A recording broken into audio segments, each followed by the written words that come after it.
Hello, everyone. Today, we're going to go over how to navigate a model using the Procore Models tool. Before you can view a model, you need Procore permissions for your account to be set at least to viewer. So you come within the directory, you click on a person, you hit edit, and then down at the very bottom, you'll see models, and then these little buttons right here. You can see mine set to administrator. So I can manage the models, but you need it to be set at least to read only, I guess is what they call it. So make sure you hit save. The other thing that you need to make sure is that you have at least published a model to Procore from Navisworks. And so once it's all been published, you can view it either on the web or on your iOS device. For today's purposes, we are just going to do the iOS device. So I'm going to switch screens here real quick. Okay, so what you're going to want to do is click on Procore here. So you want to navigate to the project that you want to be in, and you come down and select the models tool. So hit models. You can see we have a model posted here.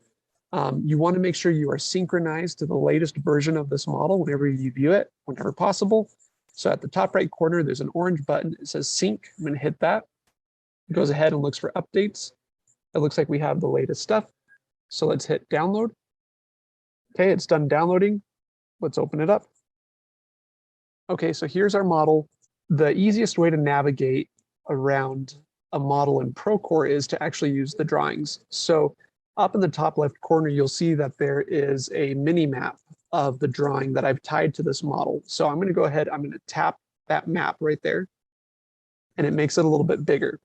You can see that there is a circle with an arrow in it that shows my location. So if I want to transport somewhere within the model, I can use the drawing as a reference. So let's say I want to come down over here. So I press and hold, and it'll drop in this circle right here. So then what I'm going to do is I'm going to actually move my finger while keeping it stuck to the screen further away, and then I can move it out here in kind of a circular arc to guide which way I want this dot to look. Okay, so I'm going to make it look down this way. And you can see the mini map has updated to the new location, and I am in a new location in the model. That's great. If I want to come over here, I can do the same thing. Push, orbit. There you go. So once you're in here, there's a couple of ways you can navigate.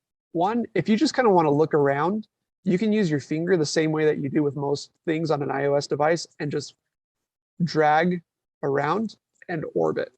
So that's pretty nice. If you want to look at something a little closer, you can put your two fingers together in a pinching motion and zoom in. And if you need to zoom out, you pinch to zoom out. So those are two ways to do that. They have also included joysticks down here for us to use. So the left joystick, the big black circle here on the bottom left corner, is the walk. So this dictates where your camera is. So if I move it to the right, it moves it to the right, left, moves it left, forward, forward. And you guessed it, when you move it back, it moves you back. The look one dictates where your camera is looking. So if I move it up, it puts the camera in an upward location, down, left, and right. Okay, so that's all great, but if you want to actually move your camera up and down in space, right, like make it rise in elevation, there's this up-down slider here on the left. And as I move it up, it moves me up. As I move it down, it moves me down. You can actually go all the way through objects. So now I'm up on the roof, and now I'm back down. And then this is a really cool tool for if you are out there at the job site and you're saying, okay, I am currently right here in real life. You can push this little button with the human and the iPad and the swiveling motion on the bottom right, and it starts tapping into your device and how you're swinging it around, and it moves around. So you could hold this out there and move it and kind of use it as like a portal to see what will be there in the future. So I'm going to turn that off.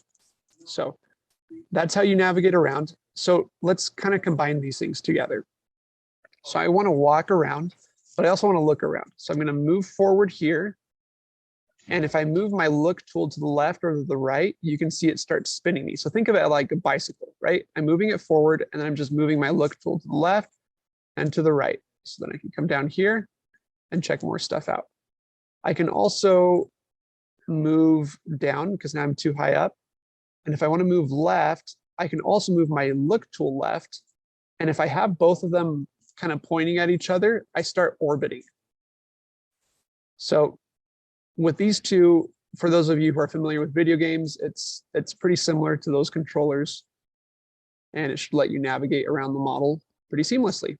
Okay, so that being said, for this specific model, we've loaded in a couple of views. So on the right-hand side, there's a menu, 3 down, there's a views icon with 2 pinpoints. I'm going to click on that. There are 3 views. There's the home view, which gives you just an overview of the whole model, so that's nice. There's the high roof and the low roof. So you can see here, there's a high roof and a low roof. These views have sectioned through so that you can actually cut out the top of the roof. So I'm going to move down. I'm going to look up. I'm going to move backward here using the walk tool, down, look up. And so now I can actually see how this duct is coming through the roof, how it's coming through the joists, and make sure that it's not hitting anything. So I can move around and check that out. If you want to measure the distance between like these 2 ducts, I can click on the measure tool here on the right bar. It's the 5th one down. Click on this duct and I click on this duct and it tells me they're about 7 foot 8 inches apart. Again, always use the contract drawings, but these are a really good reference point to give you an idea of where things might be. So you can hit done. If you see something that's of concern, like maybe, I don't know what this is right here, that doesn't look very happy. So I'm going to hit this observations tool here on the right side. It's the 6th one down, and you can go ahead and create an observation straight here. So I'm going to create without a template and just say, we'll just call it corrective action. And this would be duct coming through truss. And you can take a picture from your camera right there. So I'm not there right now, so I'm gonna hit cancel. You can append files, you can add information, you can assign it to people, the trade, the location, the due date, and you hit create and it'll assign it to people in Procore. I'm gonna discard it because I don't wanna create anything right now. So another thing is if you're curious about different elements, you can click on them. So like this light, it'll tell you what it is. And if you wanna see more information, you hit information, it tells you different things about the light. You can also hide it, or you can click on this one and hide similar objects, and it takes everything of the same type and hides them. If there's ever a moment where you want to like get a better view at something and you know that pesky orange duct is in the way, you can click it, you hit hide. And you say, oops, actually that wasn't the thing I wanted to hide. You can come here and hit the undo button on the right.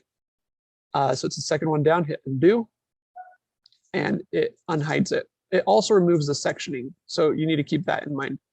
But you can always come back here to views, low roof, and there you go. So I'm going to hit unhide on everything, and we can bring them all back. And that's pretty much it. Let me know if you have any questions. Thanks.